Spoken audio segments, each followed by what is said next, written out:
C'est un petit bonheur que j'avais ramassé. Il était tout en pleurs sur le bord d'un fossé. Quand il m'a vu passer, il s'est mis à crier: Monsieur, ramassez-moi, chez vous, amenez-moi. Mais... Tu connais un peu les réponses des autres. On va voir si ça va influencer les tiennes. Alors, on est en 2015. Qu'est-ce que tu vois apparaître comme nouvelle dans les médias électroniques? En fait, je dirais que la ville de Pierre-de-Sorel, mondialement reconnue pour sa réserve mondiale de biosphère, récolte ses efforts et accueille son 500 millième visiteur aux nouvelles installations de l'écomonde du lac Saint-Pierre. Ah! C'est bon. Alors, Serge Péléquin, Serge Cécile, qui était ici. oui, je pense qu'on l'a vu tantôt. Imprime des billets. Ça va avoir besoin. Deuxième question. Alors, programmation du Festival de Giblotte, un artiste et un groupe d'artistes. Oui, en fait, j'ouvrirai évidemment le festival en trombe avec une prestation du Cirque du Soleil et la mise en scène confiée à Dominique Champagne, ayant comme thème l'environnement, et ce en collaboration évidemment avec Serge Péloquin pour les feux d'artifice en fin de spectacle. Je terminerai évidemment la prestation du festival en invitant l'OSM dirigé par M. Stéphane Leforêt. Alors, Kat Nagano est plus dans le décor. Pas assez de talent. Troisième question. Alors, M. Robert, quelle est votre qualité, votre défaut avouable et votre slogan? En fait, qualité, on en a tous plusieurs, tous et chacun. Une de mes qualités peut-être un peu ma facilité à communiquer avec les gens. Parmi mes défauts, bon, on a tous des défauts, on souhaite toujours ne pas les mettre en évidence, mais je dirais ma tolérance ou, entre parenthèses, ça pourrait être mon impatience lorsque certaines personnes disent l'économie. J'ai de plus en plus de difficultés à me soumettre à ça. Et comme slogan, évidemment, le succès réussit toujours à ceux qui persévèrent. Merci. Alors, quatrième question. Vous devez vous associer à un colistier ou quelqu'un qui va vous conseiller. Alors, on a entendu, comme je le disais tantôt, des Régis Lavonde, des Jean-Paul Lallier, Jean Drapeau. Alors, votre choix. Moi, c'est sans aucun doute M. Jean-Paul Lallier. M. Lallier est un rêveur, un visionnaire exemplaire qui a évidemment façonné la ville de Québec telle qu'elle est aujourd'hui. Et les maires qui ont suivi M. Lallier profitent de ces actions. Alors, trois choix, trois candidats qui ont choisi M. Lallier. Alors, cinquième question. Vous êtes devant des étudiants décrocheurs et vous devez les motiver. Lâche pas, je te promets, puis l'avenir appartient. En fait, ce qu'on peut donner comme première consigne, je mentionnerais de consulter une personne de son entourage ou autre en qui il a entièrement confiance afin de l'aider à cheminer dans sa réflexion. Parce que c'est important de communiquer avec les gens en qui on a une entière confiance. Souvent, les gens qui décrochent, c'est parce qu'on a perdu confiance en quelque chose, confiance au système, aux gens qui l'entourent. Évidemment, l'emmener aussi à réfléchir abondamment sur sa situation actuelle et évidemment de faire réfléchir sur son avenir, parce qu'il aura également à penser à son avenir. Et lui faire comprendre que dans tout ce qu'il entreprendra, il aura des efforts à faire. Le succès ne vient pas tout seul. Et pourquoi ne pas le faire dans un domaine que tu aimes? En fait, le conseil ultime, c'est va au bout de tes rêves. Merci. Et dernière question. Je comprends que 10 millions pour la ville de Sorel-Tracy, c'est juste un premier paiement. Mais 10 millions, c'est quand même pas rien. Qu'est-ce qu'on fait avec ça, avec 10 millions? J'en ai écrit 4 pages. Je vais résumer ça à une page. En fait, premièrement, je deviendrai évidemment un bailleur de fonds pour l'écomonde parce que là, on est en 2015, on y est aujourd'hui. Alors, pour s'assurer de la réussite et de la mise en place de l'écomonde, évidemment, je dégagerai des fonds.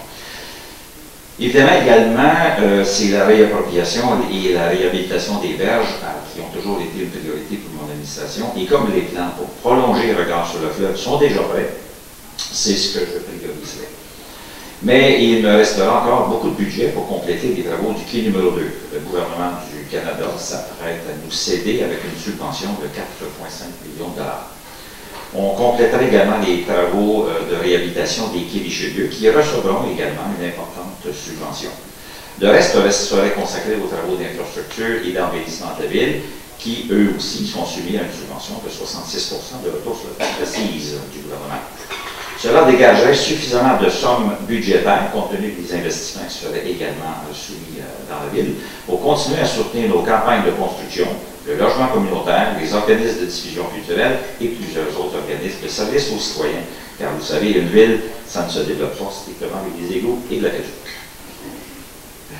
Alors, merci, M. Robert. Donc, vous avez bien compris le sens de la dernière question.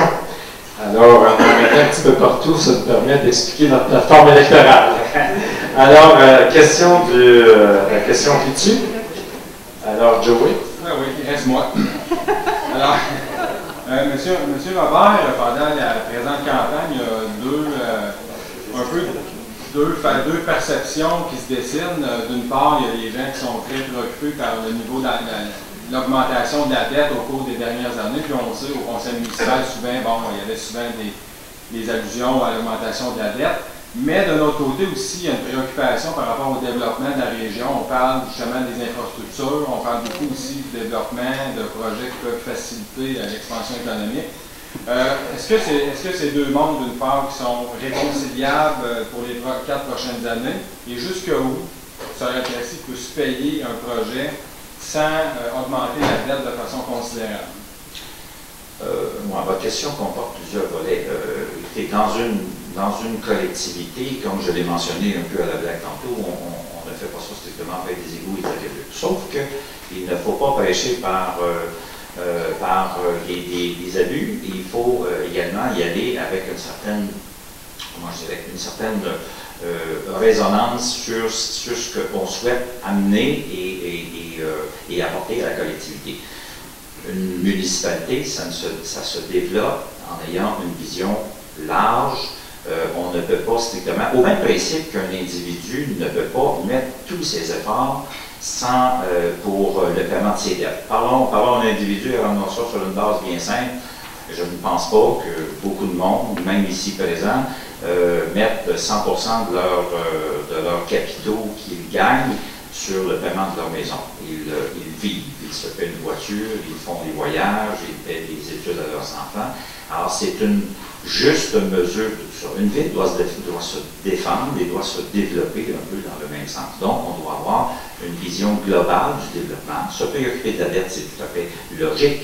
Est-ce qu'on doit spécifiquement et uniquement se concentrer là-dessus? Je vous dirais sans hésiter, non. Parce que les erreurs du passé des villes de l'ensemble du Canada ont eu cette tendance-là à vouloir combattre l'inflation continuellement, baisser les niveaux de taxes et baisser les niveaux de dette, ce qui n'a pas toujours été le cas. Avec les problématiques qu'on a vécues, les infrastructures se sont détériorées à un rythme effarant et aujourd'hui, on paye à peu près 2 fois ou 3 fois plus cher pour remettre à niveau ces mêmes infrastructures. Alors, une ville doit être équilibrée et c'est ce que je pense qu'on a fait et qu'on a eu tendance à faire au cours des dernières années. Merci beaucoup, M. Robert. Oui. Alors, juste avant de terminer, nous allons nommer le dernier groupe de candidats à l'échevinage. Marina Bastiani. Pour Sorel-Tracy, dans le Vieux-Sorel, Maurice Parent. Pour le quartier du Faubourg, Alain Maher. Le quartier du Faubourg, Daniel Dion.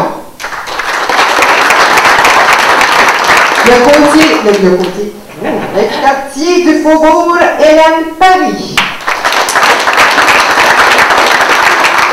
Le quartier des Patriotes, Michel Lacombe-Gauthier.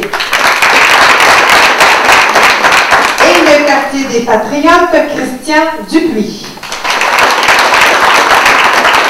Est-ce qu'il y a des surprises qui se sont rajoutées ce soir et que je n'ai pas nommées?